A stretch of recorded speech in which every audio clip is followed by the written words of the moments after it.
આ વાત અનુભવ હશે તમને, કોઈ દીકરી હશે એનો ઘરવાળો કદાચ જો દારૂડિયો મળ્યો હશે અને એનો ઘરવાળો કદાચ એનો રોજ મારઝૂડ કરતો હશે, નોકરી ધંધો નહીં કરતો હોય અને જો તો એને જાહેરમાં લાફો મારી દે અને ગારો બોલી નાખે, તો એ દીકરી કંટારીને એક વખત એવું બોલી લે કે ભગવાન આ મારા કયા ભવનો બદલો લેવા આવ્યો છે?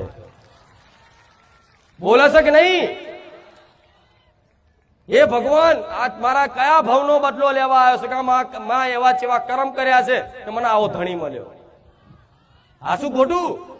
કોઈનો દીકરો એવો પાક્યો હોય, મા બાપે તો કદાચ દીકરાને ખોટા સંસ્કાર ના આલે, પણ બહારની સંગતે કદાચ દારૂ પીતો થઈ જાય, ગોજો પીતો થઈ જાય, આડાવરા ધંધા કરતો થઈ જાય, અને તમારું સમાજમાં કુટુંબમાં નાક કાપે એવો દીકરાનું વર્તન થઈ જાય, તેના મા બાપે છેલ્લે એની માં હોય ને એની જનેતા એને ખૂબ ચાહતી હતો, એ આવું બોલી જાય છે. અમારા ભોગ લાગ્યા કે ભગવાન આવો દીકરો આલ્યો.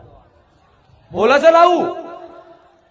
એનું કારણ એ છે કે ભગવાન કોઈ દુખી નહીં રાખતા, પણ જયારે મનુષ્ય અવતાર પહેલાય મળ્યો ને તારે તે તમે છે ને રમકડા રમવા રહ્યા, ગાડી બંગલા મોજ શોખ મોન સન્માન ઇજ્જત આમર્યા, ભજન ના કર્યું.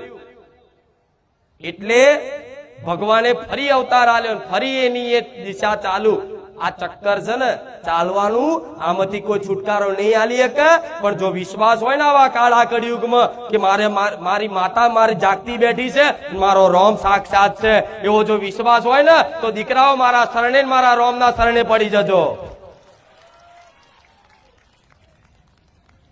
ભવના દુઃખ ભાગી નાખવું એ મેલેડી છે. તમે માગવા શું આવ્યો છો, મારા હાલવું શું છે એ મેલેડી છે. આ શું ખોટું?